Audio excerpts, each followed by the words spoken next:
Hey, Todd Walters.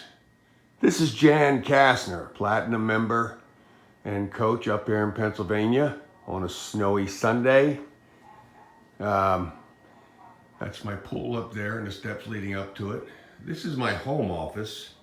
I do have a real office, but this is the home office with my dog thinking about sitting on the couch. I don't know. Anyhow, this is the nerve center at home. And the reason I'm showing you this is because the other night, it was snowing last night. I was banging on these babies, and all of a sudden, it came to me that those little guys right there are just like a real estate team. And I'm going to explain why. That's Hunter, by the way. What you doing, boy? Okay, so the other night I was just saying I was playing the drums, and it came to me that a drum set is very much like a real estate sales team. So I'm going to try to demonstrate that on a snowy Sunday here, and I'm bored, so I thought I'd record it. And again, I am Jan Castner. I'm a platinum member and a coach for the Craig Proctor Real Estate Marketing System. It's a snowy Sunday. I was bored. I thought I would record my thoughts here about a drum set being like a real estate team. You already saw where I'm at, my home office. This is right off of the breakfast nook, and my beautiful bride is on the other side of the house in the family room because she likes to be on the other side of the house in the family room when I'm playing on these things. She's heard these for decades and really doesn't want to hear it on a snowy Sunday. So I started playing the drums when I was 11, and in the late 70s and 80s I was in 3 or 4 cover bands. I had the hair and the Fu Manchu, the shirt open and gold in the 70s and that sort of thing. In the 70s you had your hat on like this, in the 80s like this, in the 90s you had it turned around. I'm not sure what they're putting on their heads now, but in the words of the famous Billy Joel, it's still rock and roll to me. But in a typical cover band like I was, we would play in bars and clubs and some outdoor events. In the bars and clubs you'd come in about 9:30. Set up, start playing at 10 to get the people to dance, stop at 1:30, break down, you get home at 4 o'clock. Now in the 70s I was a single fellow, so I'm not going to tell you what happened between 1:30 and 4. That, my friends, is history and very good memories. But in the band, what would happen is percussion sits in the back, and at my 10 o'clock position would be perhaps a lead guitar player. At my 12 o'clock would be a rhythm guitar. At my 2 o'clock would be a bass player, and on either side would be a keyboardist. And if you had a vocalist that thought they were Mick Jagger while they're strutting around, same thing. But the musicians on stage all have components to their instrument in order to make music to get people up and dance. The guitar players have 6 strings, the bass player usually 4. The keyboardists will have anything from 40-some keys to 88 keys depending on their equipment.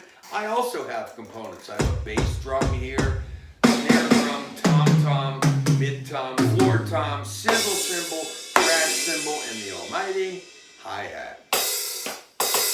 Okay, say components here. So what happens, the difference is that when that guitar player is playing their solo, they're reeling back, stretching a string, maybe sliding across the stage on their knees or jumping off a speaker, and the audience is playing air guitar as if they were the lead guitarist player, you know what's happening? Nothing. Absolutely nothing. The dance floor is empty. Nobody's dancing to a lead guitar player. It doesn't happen. If you have a good keyboardist, you might get some toe tapping. In other words, no one dances to a flute. Beautiful, beautiful instrument, plays beautiful music, but no one's getting out of their chair to dance to it.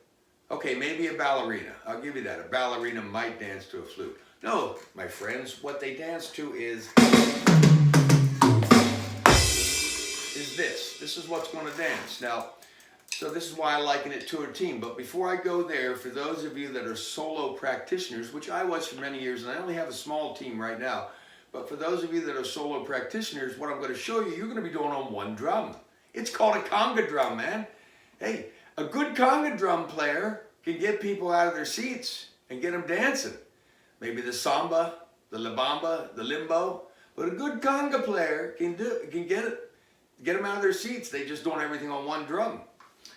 But in this case, that's not what we're talking about. So I have a small team here, we'll say. I am the rainmaker. And one of the first things I'm going to need is an administrator. So let's make that administrator the bass drum.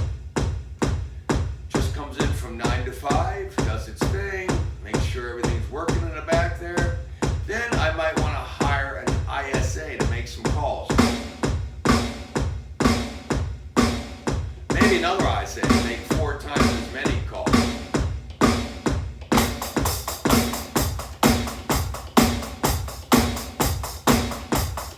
Okay, this is the back office. They're all going at different rates because I'm the rainmaker, and that's what I want them to do. Then I need some OSAs. Okay, they're the ones that will interact with the actual clients. And here's the theory. This drum set has to get the audience, no matter what kind of music they like, to get up and dance. They might like jazz, they might like heavy rock, they might like rock and roll, they might like disco. But I've got to use the components of this small team here to get them up to dance. And on a real estate team, we have also different clients with different tastes. We have first-time home buyers, move-up home buyers, downsizers, people moving into town, people moving out of town, investors, anyone in between. And the team has to be able to operate so as to get those clients to get up and dance with them, i.e. do business.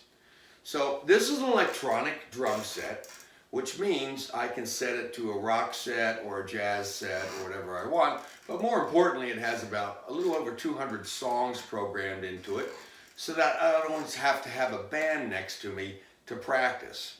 I can put the headphones on and do it quietly, but that wouldn't do you any good. So what I was going to do for the demonstration was to just take some snippets of different songs, pretend that they're clients, and see if I can get this team to get them to get up and dance.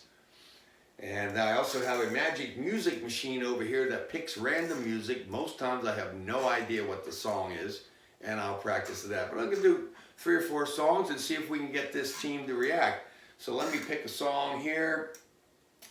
Let's see. Heavy rock, man. Yeah, heavy rock. That's when they had the hair and the foo. Yeah, and then people would have the lighters in the ears back then, you know, say, come on back, come on back. Now they're using cell phones. Come on back, come on back. They're probably texting the musicians for all I know. Come on back. Anyhow, let's see what we got with heavy rock and see if we can get somebody to dance. Ooh, it's the scary intro rock, where the stage is all quiet. You're not sure where the band is. They're coming. Ready? Let's see what we can do.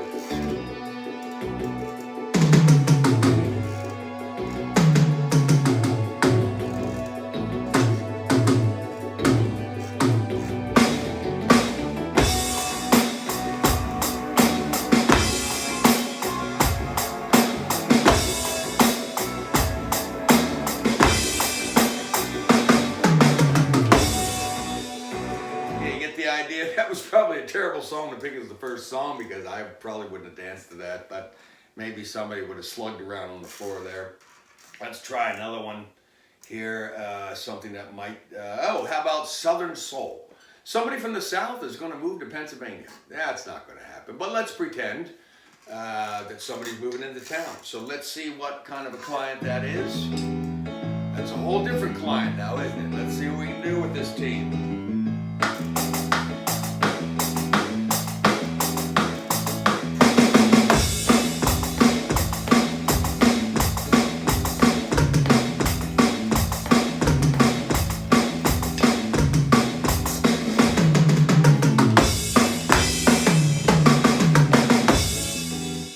Idea. Got to get them up there. So let's try the magic music machine and see what we have here.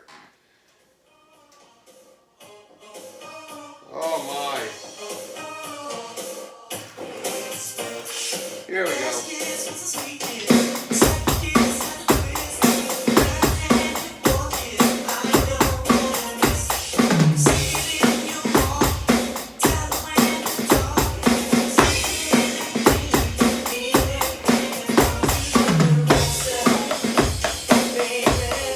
I don't even know what that is. I think that's a Kids on the Block song, maybe.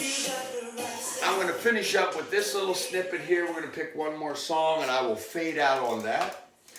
And again, my name is Jan Castner, and I appreciate you taking the time to see my thoughts on this. This song is Shuffle Blues, so that's a 60s song, I can tell.